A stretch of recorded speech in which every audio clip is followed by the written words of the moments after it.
This is Mike McGrail for the Social Penguin blog. With me now, I've got Jessica Gioglio from Dunkin Donuts. We've just seen a great presentation from Jessica about how they're utilizing social media to work with their fans. So can you just tell us a little bit about your role and exactly what you do for Dunkin? Sure. My role is a public relations and social media manager. So that means that I divide my time between traditional public relations responsibilities as well as all the digital and social media related PR inquiries that come into us. I also act as kind of the content and community manager within our social media team. So I draft all of the copy that goes on our Facebook and Twitter accounts. And I work with my team on kind of strategic messaging, reputation management, as well as just kind of promoting engagement with our fans. I also do a number of training with local markets and with new kind of voices that are coming onto our social media channels. Great. So do you travel the States to different regions and talk about, what the possibilities of social media are for the local franchises? Not as much as I would like to. We really do everything through email or phone right now. We have about 30 local Twitter accounts within the U.S., and then there are probably another 5 to 8 internationally. So really we do everything through email or phone, but I do send out kind of bi-monthly updates as well on our social media programs to local partners, just to kind of give them a little heads up as to what's coming down the pipeline, as well as important kind of tips, tricks, messaging, kind of nuances that are really important for them to know so that they're representing the brand accurately. Great. So you mentioned in your presentation that all of your marketing guys have an input into social. How important is that for you, and how do you work that? Well, it's very important for us. So having a brand manager for donuts or coffee, they're the experts on their product line extension. So we really look to them when we're putting together messaging for kind of tips and tricks and kind of key points that they want to get across. Obviously, our strategy is very fan-centric and not sales-centric, so we take those guidelines, if a product's more of a morning product or more of an afternoon product, and we can schedule the post accordingly for that time to make it kind of more relevant to their goals.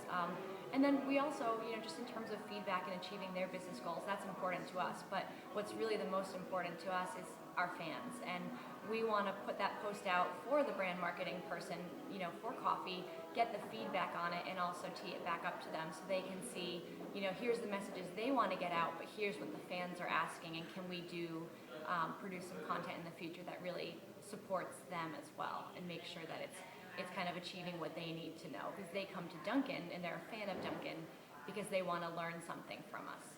So if we're not achieving that, we're not really, being fan-centric.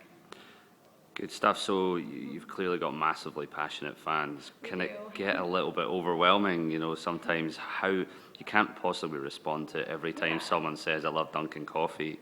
How do you balance that out? Yeah, I think that's the challenge is, even though we're a big corporate brand, we only have about, I'd say like 7 or so people that are, really day to day on the channel. So, certainly, especially if someone goes on vacation or is out of the office, it can, it could be a staffing issue, but we are all so passionate ourselves that, we want our fans to be passionate. It's never overwhelming. It's always happy, and we're always willing to go the extra mile to kind of make sure that we're kind of there engaging. So, yeah, I guess you could think about it as, too much chatter, but I don't think there's such a thing. Yeah. So on the odd occasion that you get a little bit of negativity, Yeah. how do you deal with it? Do you have a protocol that you follow? Yeah, I think when you're in social media, no matter how loved of a brand that you are, you're always going to have a negative feedback or a bad customer service experience that comes through to you. But I think how you handle that really defines you as a brand to the guests, because they've already been upset once. So what are you going to do to kind of fix that?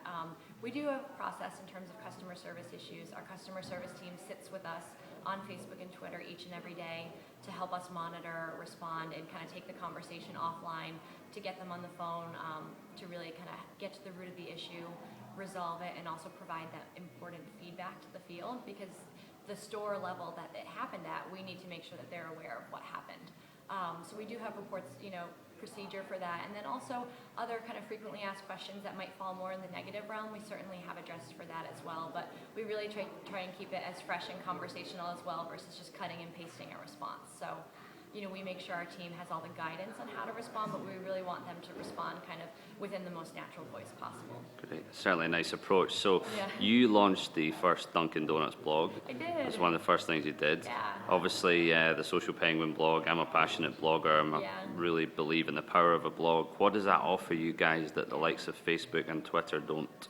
Sure. So the real goal behind our blog is we were inspired by our social channels, by the conversations that were already happening on Facebook and Twitter.